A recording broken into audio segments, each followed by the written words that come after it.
ವಿವಾಹ ವಿಚ್ಛೇದನ ಅಥವಾ ಡೈವರ್ಸಲ್ಲಿ ಎರಡು ರೀತಿ ಡೈವರ್ಸ್ಗಳಿದ್ದಾವೆ. ಒಂದು ವಿವಾಹ ವಿಚ್ಛೇದನವನ್ನು ಎರಡು ಪಾರ್ಟಿ ಅಂತಂದರೆ ಗಂಡ ಮತ್ತು ಹೆಂಡತಿ ಸೇರಿ ಇಬ್ಬರು ಒಪ್ಪಿಗೆ ಮೇಲೆ ಮಾನ್ಯ ನ್ಯಾಯಾಲಯಕ್ಕೆ ಅರ್ಜಿ ಹಾಕ್ತಕ್ಕಂಥದ್ದು. ಇದು ಆದಷ್ಟು ಬೇಗನೆ ಡಿಸೈಡ್ ಆಗ್ತಾ ಇದೆ.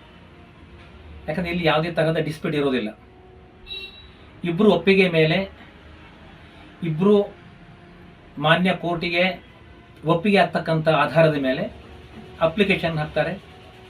ಆ ಅಪ್ಲಿಕೇಶನ್ ಆಧರಿಸಿ ಈ ಕೆಲವಷ್ಟು ನಮ್ಮ ನ್ಯಾಯಾಲಯ ಏನು ಮಾಡ್ತಿದೆ ಅಂದರೆ ವೇಟಿಂಗ್ ಪೀರಿಯಡ್ ಅಂತ ಹೇಳಿ 6 ತಿಂಗಳ ಅವಕಾಶವನ್ನು ಕೊಡ್ತಾ ಇದ್ದಾರೆ.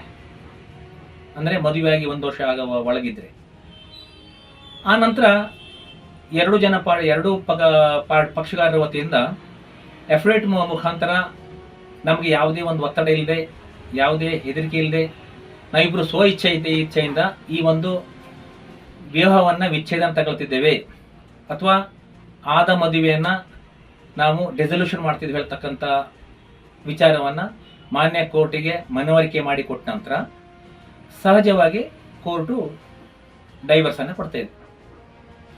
ಎರಡನೇದಾಗಿ ಗಂಡ ಅಥವಾ ಹೆಂಡತಿ ಈ ಇಬ್ಬರೊಳಗೆ ಯಾರಾದರೂ ಒಬ್ಬರು, ಅದು ಗಂಡ ಇರ್ಬೋದು ಅಥವಾ ಹೆಂಡತಿ ಇರ್ಬೋದು, ಆವಾಗ ಅಪ್ಲಿಕೇಶನ್ ಹಾಕಬೇಕಾದ್ರೆ ಒಂದು ಪಕ್ಷಗಾರರು ಮಾತ್ರ ಅಪ್ಲಿಕೇಶನ್ ಹಾಕ್ತಾರೆ ಅಥವಾ ಅರ್ಜಿಯನ್ನು ಹಾಕ್ತಾರೆ.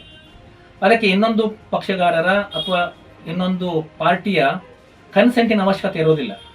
ಆದರೆ ಯಾರು ಅರ್ಜಿಯನ್ನು ಸಂಬಂಧಪಟ್ಟ ಕೋರ್ಟಿನಲ್ಲಿ ಹಾಕ್ತಿದ್ದಾರೆ ಅವರು ತಮ್ಮ ಅರ್ಜಿಯಲ್ಲಿ ವಿವರವಾದ ವಿಚಾರವನ್ನು ಕೋರ್ಟಿಗೆ ಮನವರಿಕೆ ಆಗುವ ರೀತಿಯಲ್ಲಿ ಅದನ್ನು ಬರೀಬೇಕಾಗ್ತದೆ. ಯಾವ ಆಧಾರದ ಮೇಲೆ ನಾನು ಈ ಒಂದು ಡೈವರ್ಸನ್ನು ಕೇಳ್ತಾ ಇದ್ದೇನೆ ಅಥವಾ ಯಾವ ಒಂದು ವಿಚಾರದಲ್ಲಿ ಈ ಡೈವರ್ಸನ್ನು ಕೇಳ್ತಿದ್ದೇನೆ, ನನಗೆ ಯಾಕಾಗಿ ಡೈವರ್ಸ್ ಬೇಕು ಹೇಳ್ತಕ್ಕಂಥದ್ದನ್ನು ತನ್ನ ಅರ್ಜಿಯಲ್ಲಿ ಅವರು ನಮೂದು ಮಾಡಬೇಕಾಗ್ತದೆ.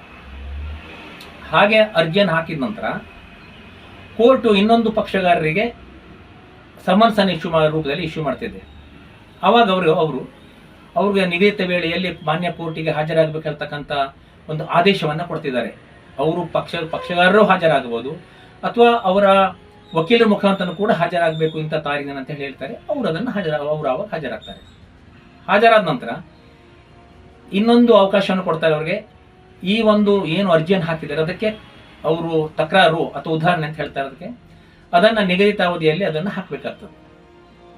ಅದರೊಳಗೆ ಈ ಅರ್ಜಿಯಲ್ಲಿ ಬರೆದಂಥ ಎಲ್ಲ ವಿಷಯ ಸುಳ್ಳು, ಅಲ್ಲಿ ಅರ್ಜಿದಾರ ಎಲ್ಲ ವಿಚಾರವನ್ನು ಸುಳ್ಳು ಬರೆದಿದ್ದಾನೆ, ಕೇವಲ ತನಗೆ ಡೈವರ್ಸ್ ಬೇಕು ಹೇಳ್ತಕ್ಕ ಇನ್ನೊಂದು ವ್ಯಕ್ತಿಯಿಂದ ಅಥವಾ ಇನ್ನೊಂದು ಪಾರ್ಟಿಯಿಂದ ನನಗೆ ಡೈವರ್ಸ್ ಬೇಕು ಹೇಳ್ತಕ್ಕಂಥ ಒಂದೇ ಒಂದು ವಿಚಾರ ಇಟ್ಕೊಂಡು ಡೈವರ್ಸ್ ಕೊಡಬೇಕಾದ್ರೆ ಯಾವ್ಯಾವ ಅಂಶವನ್ನ ಕೋರ್ಟ್ ಗಮನಿಸಿದೆ ಅದನ್ನ ತಿಳಿದುಬಿಟ್ಟು ಆ ಒಂದು ಅಂಶವನ್ನ ತನ್ನ ಅರ್ಜಿಯಲ್ಲಿ ಬರೆದ ನಂತರ ಅದನ್ನ ಸುಳ್ಳು ಹೇಳ್ತಕ್ಕಂಥದನ್ನ ಎದುರುದಾರರು ಅಥವಾ ಇನ್ನೊಂದು ಪಕ್ಷಗಾರ ಮಾಡಬೇಕಾಗ್ತದೆ. ಆ ತದನಂತರದಲ್ಲಿ ಅದು ಅನೇಕ ಹಂತಗಳಿದ್ದಾವೆ. ಇದಾದ ನಂತರ ಕೋರ್ಟು ಒಂದು ಮುದ್ದೆಯನ್ನು ಮಾಡ್ತದೆ ಅಥವಾ ಇಶ್ಯೂಸ್ ಅಂತ ಹೇಳ್ತಾರೆ, ಯಾರು ಯಾವುದನ್ನು ಪ್ರೂವ್ ಮಾಡ್ಬೇಕಂತ ಹೇಳಿ. ಆ ನಂತರ ಅದಕ್ಕೆ ಎವಿಡೆನ್ಸ್ ಅನ್ನು ಮಾಡ್ತಾರೆ, ಯಾರು ಅರ್ಜಿ ಹಾಕಿರ್ತಾರ ಈ ಒಂದು ಸ್ಟೇಜ್ ಹಂತ ದಾಟಿದ ನಂತರ ಇನ್ನೊಂದು ಪಕ್ಷಗಾರರ ವಕೀಲರು ಅವರಿಗೆ ಕ್ರಾಸ್ ಮಾಡ್ತಾರೆ, ಯಾರು ಅಪ್ಲಿಕೇಶನ್ ಹಾಕಿರ್ತಾರೆ ಅವರಿಗೆ. ಆ ನಂತರ ಯಾರು ಅರ್ಜಿಯನ್ನು ಹಾಕಿರ್ತಾರೆ ಅವ್ರ ವಕೀಲರು ಇನ್ನೊಂದು ಪಕ್ಷಗಾರರಿಗೆ ಕೂಡ ಕ್ರಾಸ್ ಮಾಡ್ತಕ್ಕಂಥ ಇರ್ತದೆ. ಹಾಗೇಳಿ ಈ ರೀತಿಯ ಒಂದು ಡೈವರ್ಸು ನಿಗದಿತ ವೇಳೆಯಲ್ಲಿ ಮುಗಿತದೆ, ಇಂತಿಷ್ಟೇ ದಿನ ಮುಗಿತದೆ, ಅದಕ್ಕೆ ಅದು ಟೈಮ್ ಲಿಮಿಟ್ ಇರೋದಿಲ್ಲ. ಅದು ಆಯಾ ವಕೀಲರ ಮೇಲೆ ಡಿಪೆಂಡ್ ಆಗಿರ್ತದೆ.